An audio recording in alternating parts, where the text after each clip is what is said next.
Tentu saya bukan lebih jauh berbicara tentang teknis di perbankan ya. Tapi bagaimana menghadapi persoalan, wabil khusus di sini masalah tentang bagaimana kita sedang menghadapi kredit macet kan gitu. Nah, ada dua hal ketika kita menghadapi masalah. Tentu dalam kehidupan kita berhari-hari ini masing-masing orang tidak ada yang tidak punya masalah. Tapi ada dua hal yang tidak boleh hilang, yaitu semangat, semangat dan kreatif. Nah, semangat dan kreatif. Nah, ada kecenderungan secara psikis masing-masing orang ketika berada di situasi pressing tertentu. Pressing ini keadaan yang mempressing kita, menekan kita. Secara psikologis, kadang secara psikis, kadang itu tiba-tiba kita meruntuhkan semangat ini, meruntuhkan semangat. Berjuang. Dan ketika semangat ini runtuh, ini akibatnya nanti pada kreativitas, tidak kreatif. Ketika semangat ini runtuh, kalau sudah tidak kreatif, nantinya punya kecenderungan apa yang diambil, keputusan yang dipilih, nanti peluangnya sangat besar untuk memilih yang kurang tepat, pada keputusan yang kurang tepat. Kenapa? Karena biasanya kalau sudah tidak ada di situasi yang semangat, tidak ada di situasi yang kreatif itu tadi, biasanya yang mendominasi di situ adalah emosionalitas. Sehingga ketika emosionalitas yang mendominasi, maka kecerdasan berpikir, logika itu kadang tidak jalan.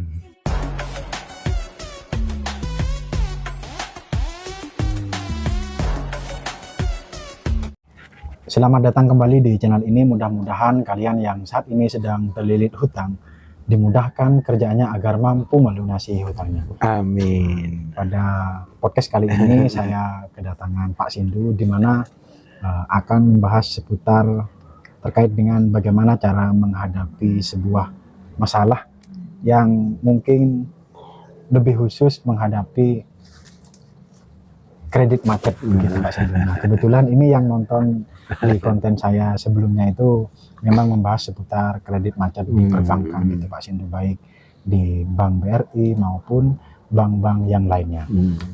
Pak Sindu sehat Pak Sindu? Alhamdulillah. Dan banyak sekali pertanyaan dari penonton saya sebelumnya itu pada saat mengalami kredit macet membangun sebuah usaha, dan tentunya perbankan itu mau taunya hanya dua Pak Sindu, mau diperpanjang ataupun mau diselesaikan.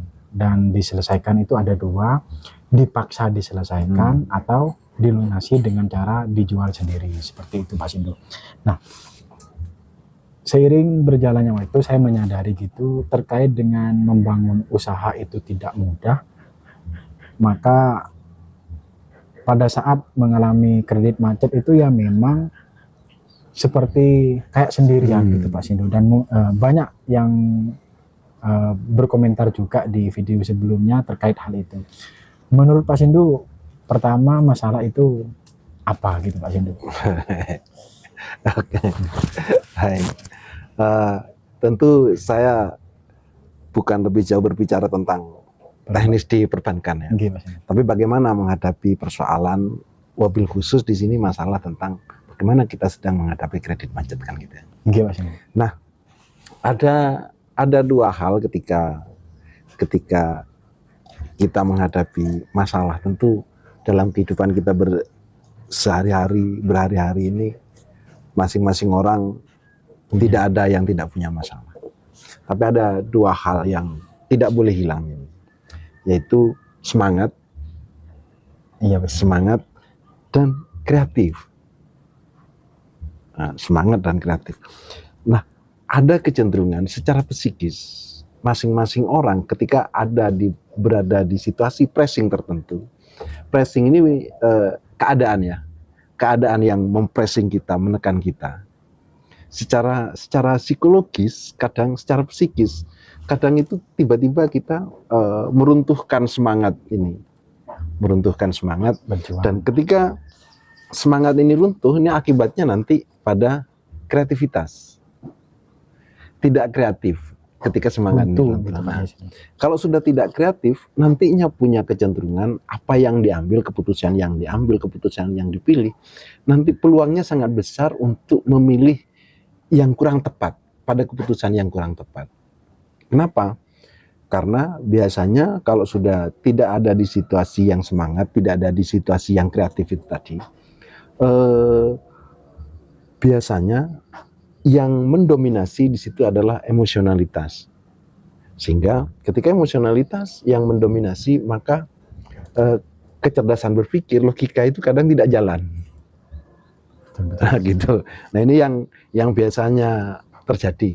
Saya pun sering mengalami gitu. Saya kira kita semua orang dengan berbagai persoalannya ya. Tidak peduli siapapun orangnya, masing-masing mempunyai itu. Memiliki persoalannya sendiri dengan bobotnya masing-masing. Nah,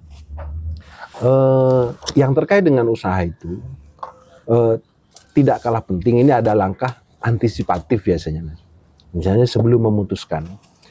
Contohnya misalnya mau berusaha, nanti memutuskan ketika kita mau berusaha, terus kebetulan kita tidak punya cukup modal, secara otomatis kita berpikir nanti akan berkolaborasi dengan pihak perbankan kan gitu. Iya Pak Sindu. Nah, langkah antisipatif yang pertama kali, ada dua hal nih yang harus disadari, bahwa bukan berarti pesimis ya, bahwa orang berusaha itu ada dua yang akan terjadi, mungkin berhasil, mungkin tidak. Gitu. Nah, kenapa ini kok harus disadari? Kalau ini kemungkinan berhasil, kemungkinan tidak, maka kreativitas kita akan berupaya agar kemungkinan kecil untuk tidak berhasil itu kita kurangi. Nah, gitu maksudnya. Kalau cuman, nah kebiasaan pada umumnya biasanya, yang kalau melihat usaha yang peluang ini kayaknya bagus, kadang lupa berpikir ini. Yang dipikir adalah berhasilnya, suksesnya. Ya Pak Sindu. Proyek ini bakalan untung berapa? Nah, ketika berhasilnya saja yang dipikirkan, maka biasanya kurang waspada di sini. Nah, sehingga tidak ada kesadaran bahwa ini peluangnya harus diperkecil. Kalau bisa diupayakan jangan sampai terjadi ini kan gitu. Akhirnya akan ada perencanaan yang matang. Ini langkah antisipatif sebelum berusaha. Jadi harus disadari. Nah, sehingga apapun ketika di perjalanan nanti ada terjadi hal-hal yang tidak kita inginkan, karena di awal sudah kita sadari, oh ini ternyata yang terjadi. Nah, biasanya ada langkah antisipatif lagi kalau kita pinjam di bank misalnya. Contoh, pada saat kita modal berapa, modal sekian puluh juta atau bahkan ratusan juta, biasanya kita kan menanggung cicilan ini. Iya Pak. Nah, plus bunga. Nah itu sebisa mungkin kalau misalnya kita pinjam 10 juta misalnya. Ya Pak. Bisa kita pinjam 10 juta, terus angsuran per bulan itu berapa? Maka dari yang dipinjam ini jangan dibuat modal semua. Katakanlah dari yang dipinjam, pokok yang dipinjam ini, sisihkan untuk angsuran pertama bahkan sampai kedua. Ya pasti. Paling kedua, kalau bisa misalnya sampai ketiga kali angsuran, ini tidak di UTUT ini. Buat uang jaga-jaga. Iya. Nah, biasanya persediaan kan sudah ada. Nah, ketika persediaan ini sudah ada, nah, ke persoalannya kita harus bisa menahan diri. Biasanya kan gini, wah ini kalau pinjam segini, ini kalau dikurangi kan modalnya menjadi sedikit, kan biasanya gitu. Iya Pak, pertimbangannya kan begitu. Padahal ini masih kurang. Nah, di sini sebenarnya langkah antisipatif harus bisa menahan diri. Enggak apa-apa. Contoh misalnya gini, kalau misalnya kayak tadi bisa menyisihkan angsuran yang 3 bulan itu tadi, ya, Pak. Dapat 1 bulan ada hasil, ngangsur 1 bulan, ini dibiarkan lagi, misalnya katakanlah 10 juta, terus yang kita buat misalnya angsurannya setiap bulan 1 juta misalnya gitu ya. yang kita buat modal, yang kita gunakan itu adalah 7 juta. Yang 3 juta kita taruh. Darurat. Kalau ini nanti di usaha 7 juta ini bisa ngangsur, sudah angsur. Angsuran pertama ambil dari hasil usaha. 3 juta ini biarkan dulu. Tetap. Nah, ketika bulan selanjutnya ternyata ini tidak nutup 1 juta, misalnya hasilnya setelah sisa dari operasional 500 untuk ngangsur, ambil ini. Berarti ini tinggal 2.500.000. Ketika bulan selanjutnya ternyata ada hasil bersih ini masih 1.500.000. 1 juta buat ngangsur, yang 500 taruh lagi di sini. Kembalikan. Iya. Nah, secara otomatis perjalanan ini akan dari sekian bulan, bahkan tengah tahun pertama, bahkan 1 tahun pertama, kita akan tenang ini, tidak risau. Secara otomatis psikologis kita itu bisa rileks, tenang. Nah, kalau sudah lebih rileks, maka akan tetap semangat, akan lebih kreatif. Nah, kalau sudah lebih kreatif, tidak menutup kemungkinan berjalan sekian bulan akan lebih mengembangkan usahanya ini. Usahanya tambah terus tambah berkembang. Nah, yang ini tetap uang darurat, uang betul paling darurat isinya. Jadi modelnya kayak tadi itu. Kalau misalnya bulan berikutnya, ternyata masih kurang 300, ambil dari sini. Berarti di sini tinggal 2.700.000. Terus setelah itu bulan berikutnya kok lebih lagi, kembalikan lagi ke sini. Jadi tetap. Nah, ini langkah antisipatif. Kenapa kok ada langkah antisipatif yang harus disadari sejak awal? Karena kecenderungan manusia itu ketika di tengah perjalanan lupa.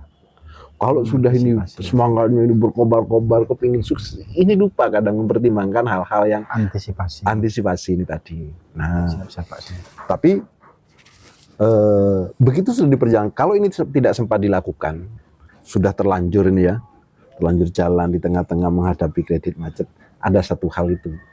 Maka kesadaran 2 hal tadi, kemungkinan gagal, kemungkinan berhasil. Itu kalau sudah ada pada kesadaran kita, ketika kita menghadapi kegagalan di tengah, tidak seberapa kaget dibanding dengan yang tidak menyiapkan antisipasi itu tadi. Tidak seberapa kaget. Nah, bukan berarti tidak seberapa kaget itu kita abai terus kita membiarkan. Enggak, tetap. Karena semangat ini nanti ketika ada kredit macet, semangat masih ada, kreativitas masih ada. Nah, kreativitas ini nanti akan membuka jalan-jalan yang lain untuk memenuhi ini. Bisa di riset sebenarnya ini kepada siapapun yang buka usaha ketika posisi sedang tidak di situasi yang kreatif, tidak tenang. Ini biasanya dampaknya kurang positif. Karena kenapa? Ada kemungkinan nanti keputusan yang diambil itu tidak tepat. Begitu kurang tepat, nanti akan berakibat ke yang lain-lain lagi. Nah, ini Pak Sindu, kalau yang sudah terjadi, Pak Sindu, artinya ini ada cerita dari penonton saya. Usahanya itu awalnya lancar, memang pinjam di bank, kemudian seiring berjalannya waktu, salah satu yang menjadi sebab, meskipun banyak sebab yang lain, pada saat COVID itu banyak sekali usaha yang jatuh. Bahkan ada juga yang berkomentar itu apa di Jawa Barat atau apa itu terkena longsor dan lain-lain. Akhirnya usahanya itu tidak jalan lagi, Pak Sindu. Di mana tetap mempunyai tanggungan ke perbankan. Misalkan sudah terjadi, persiapan mentalnya, cara menghadapinya itu bagaimana Pak Sindu supaya tidak panik dan tetap bisa kreatif dalam situ yang kreatif, berkreatif itu supaya pada saat terpuruk tidak salah langkah gitu, Pak Sindu. Ini sudah kadung bangkrut bahasanya Pak Sindu. Gimana Pak Sindu? Oke. Itu yang saya maksud. Kenapa langkah awal yang harus disadari, kemungkinan gagal, kemungkinan tidak itu penting. Karena kaitannya dengan di sini nanti. Katanya begini, kalau sudah menyadari bahwa begitu buka usaha, semua orang buka usaha kepingin berhasil, kepingin sukses, tidak ada yang kepingin gagal kan gitu. Tapi harus disadari. Nah, ketika ini disadari, di pertengahan jalan nanti mestinya terpuruk, kita harus menyadari bahwa kegagalan itu juga bagian dari usaha. Kadang kita cuma mindset kita yang kita anggap bagian dari usaha, keberhasilannya saja. Ya, Mas. Kegagalan termasuk capek pikiran dan capek fisik itu bagian dari usaha. Nah, ketika ini disadari, maka peluangnya, kemungkinannya akan menutup kemungkinan yang sangat kecil untuk tidak bersemangat. Artinya dalam situasi yang ketika kita terpuruk, kita tetap punya cita-cita besar. Kita tetap punya semangat untuk berusaha lagi. Terus ketika ini dihadapi ini, jangan sampai panik. Karena kepanikan itu juga tidak menyelesaikan masalah, justru memperbesar masalah. Ketika bukan berarti kita punya tanggungan ke bank, kita tidak berupaya, tetap. Tapi jangan sampai ada kepanikan. Kalau bisa setenang, ya sudah dihadapi aja. Dihadapi.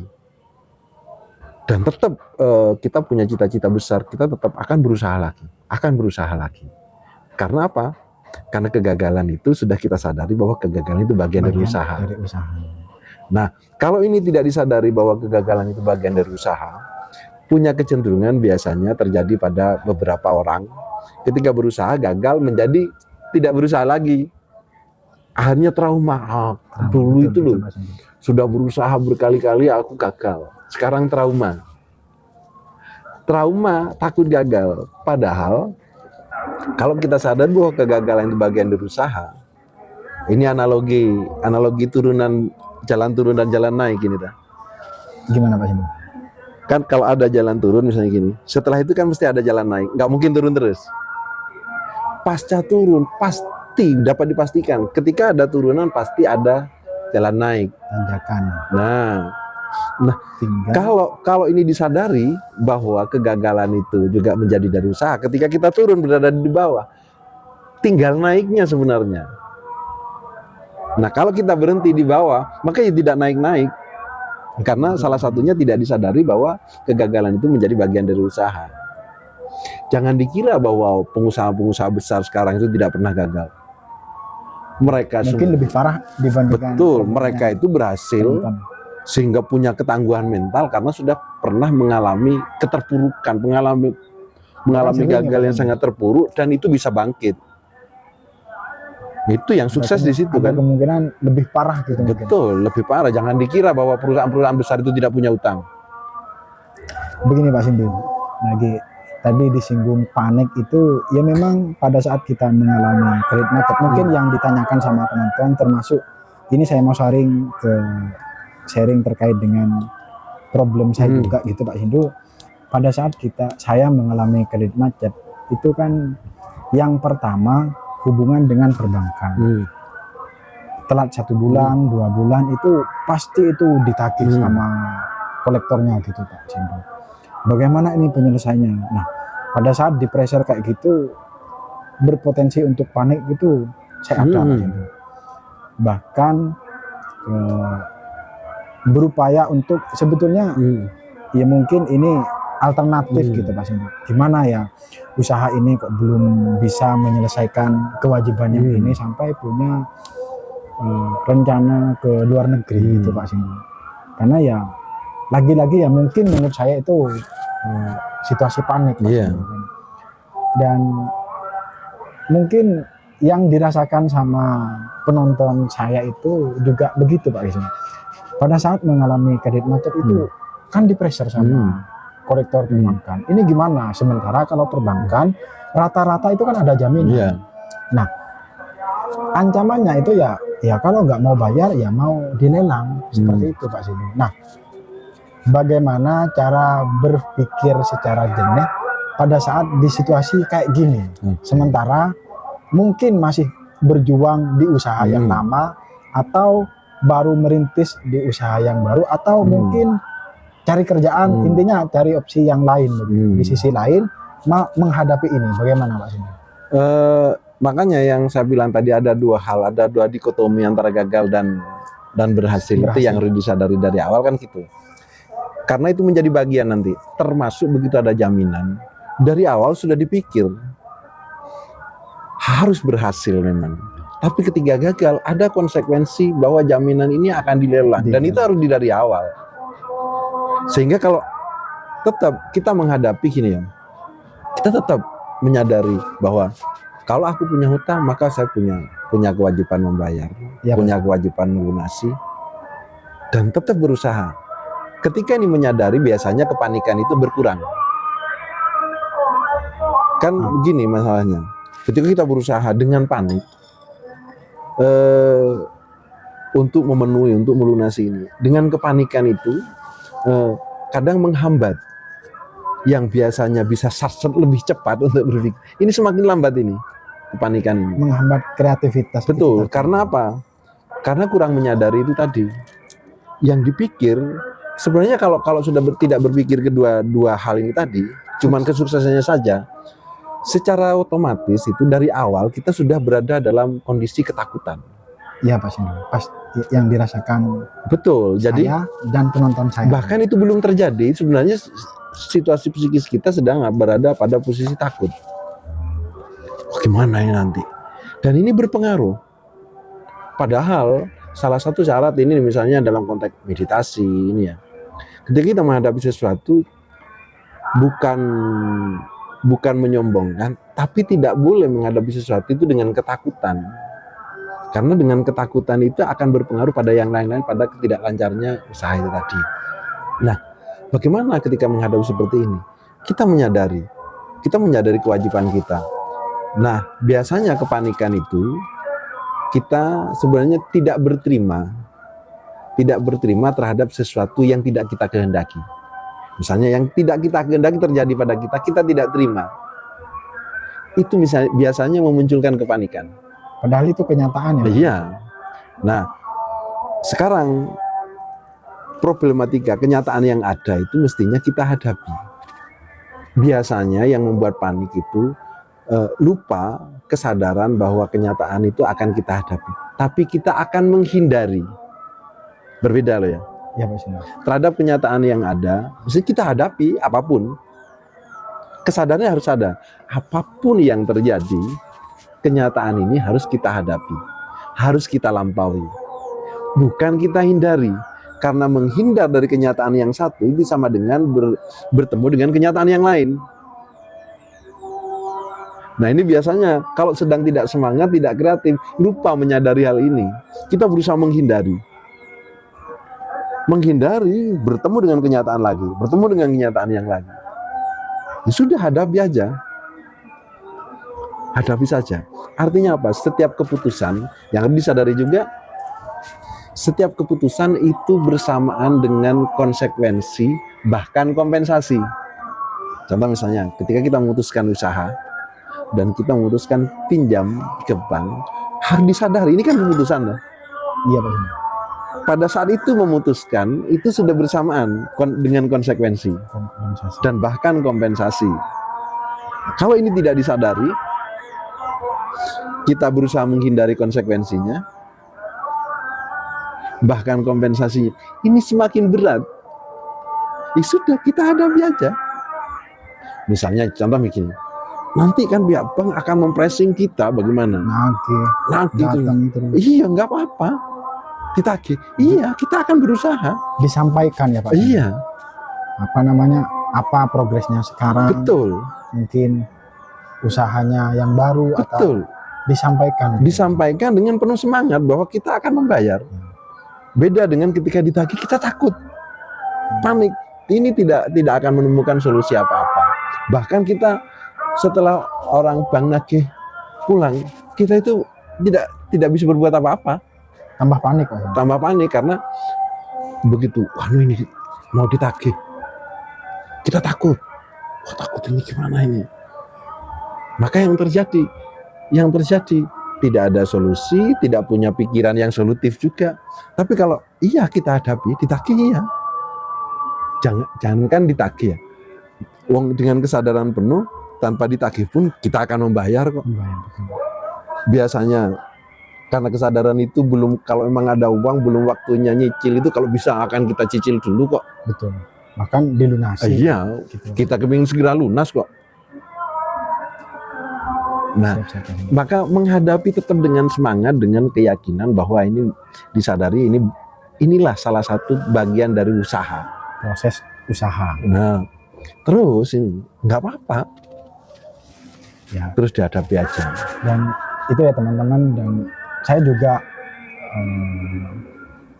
hampir 1 tahun lebih saya mengalami kredit macet di Bank BRI, dan saya ada niatan untuk melunasi itu. Kemudian Pak Sindu, yang bisa saya lakukan di kondisi terbawah, terburuk begitu, artinya ekonomi belum bagus.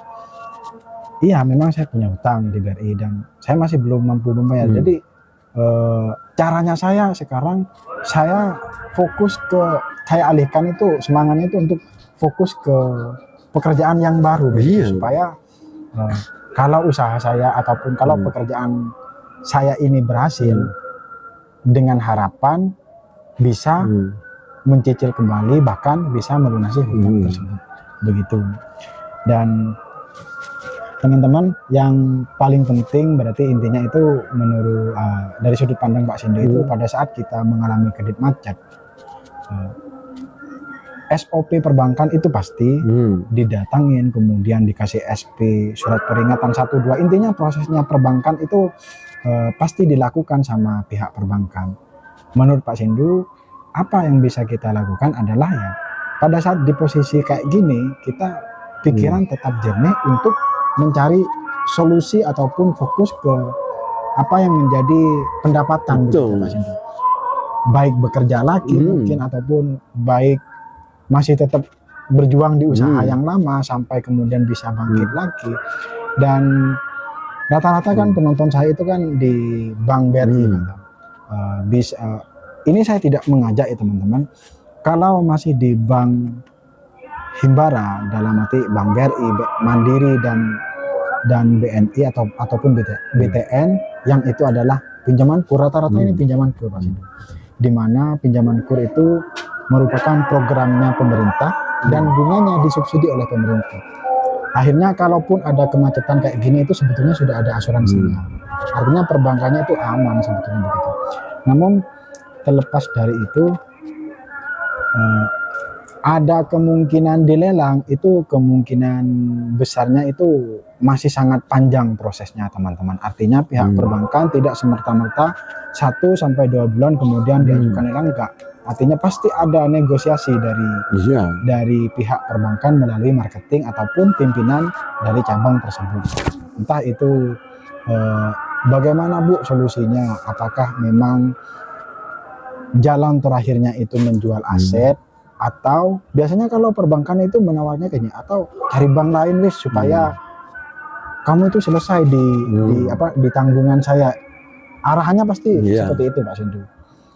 Nah, yang tak kalah penting, obrolannya Pak Sindu itu pada saat kita kondisi sekarang mengalami kredit macet itu, tetap berupaya untuk tenang supaya kreativitas yang dimiliki oleh kita itu semakin berkembang. Maksudnya begitu ya. Dan terkait dengan yang mungkin penonton baru ini, yang mungkin masih belum membangun usaha tapi kebetulan nonton video ini, itu tadi ya teman-teman, pada saat kita membangun ataupun berencana untuk membangun usaha, buka usaha, begitu, hal-hal yang harus disadari dari awal adalah bahwa membuka usaha itu kemungkinannya ada 2. Yang pertama itu bisa sukses, yang kedua bisa gagal. Nah, bagaimana cara menuju kesuksesan itu, ya yang paling penting itu memikirkan antisipasinya, itu Pak Sindu. Memikirkan antisipasinya. Nah, terakhir Pak Sindu, kata-kata buat teman-teman biar tetap semangat menghadapi kredit macet ini, Pak Sindu. Jadi gini, tetap menyadari bahwa semua itu bagian dari proses usaha itu. Nah, kalau kita lebih jauh, ini bagian dari kehidupan ini yang harus disadari dan harus dihadapi tanpa berpikir untuk menghindari. Dihadapi, dipertanggungjawabkan. Karena apa? Termasuk seperti yang tadi ya, langkah antisipatif. Ketika di awal kita mau minjam oleh bank di survei, itu bagian langkah antisipatif dari pihak bank supaya tidak terjadi kemungkinan yang tidak kita kehendaki. Nah, di posisi apapun kita tidak boleh tidak punya cita-cita besar, tidak boleh kita tidak punya semangat untuk maju. Terus apapun kondisinya. Bahkan di kondisi Iya, kita harus tetap punya cita-cita itu, punya semangat. Nah, ada satu hal ini yang biasanya memunculkan kepanikan itu ketika dalam kehidupan sehari-hari. Banyak kepanikan itu juga didominasi oleh ketakutan kita, upaya kita untuk menutupi kegagalan kita. Takut diketahui saudara, takut diketahui keluarga, takut diketahui tetangga. Justru itu yang membuat panik. Ketika ada pihak bank nagih ke kita, kayak biasa lah di kultur kita, biasanya tetangga, dirasa-rasa, ditagih. Nah, ketakutan, upaya-upaya menutup ini membuat semakin panik. Kadang pihak bank itu masih telepon, 1 jam lagi saya ke rumah sampean. Ini belum, sudah panik gimana ini? Sudah lihat tetangga nanti tidak gini. Padahal ini belum terjadi. Tidak usah hiraukan. Iya. Nah, itu supaya salah satunya untuk membongkar supaya tidak terjadi kepanikan itu. Ya nggak apa-apa sih kalau kita punya hutang, terus kita masih punya kewajiban, toh kita akan membayar kan gitu. Kalau misalnya orang lain tahu, tetangga, ya nggak apa-apa tahu. Kalau mereka punya niatan baik kan mendoakan kita. Iya Pak Sindu, minimal kan mendoakan, kan gitu. Mereka kalau prihatin terhadap kita, prihatin ya, mudah-mudahan kan gitu. Nah, nggak apa-apa. Kalau orang lain tetangga tahu tentang kegagalan kita. Kadang kita kan cuman agar orang lain tahu itu keberhasilan kita saja. Betul Mas. Sehingga punya kecenderungan menutupi kegagalan supaya kita tampak berhasil. Wah, ini beban banget ini. Itu. Beban tetangga. Jadi itu kata terakhir dari saya, tetap bersemangat dalam situasi apapun. Itu ya teman-teman, mudah-mudahan obrolan ini minimal jadi teman dan menjadi penyemangat bersama. Sekali lagi saya juga sedang posisi itu, sedang berjuang untuk menyelesaikan kewajiban itu, dan mudah-mudahan yang saat ini sekali lagi yang berjuang mau melunasi hutang, usaha kerjaannya, ataupun yang berjuang di usaha yang sama, baik yang sudah pindah ini Pak Sindu, baik yang sudah mungkin alternatifnya cari pekerjaan baru, semoga dilancarkan. Terima kasih Pak Sindu. Sama-sama. Dan semoga bisa menjadi Pak Sindu ya, bisa menjadi motivasi semangat ke penonton saya. Iya.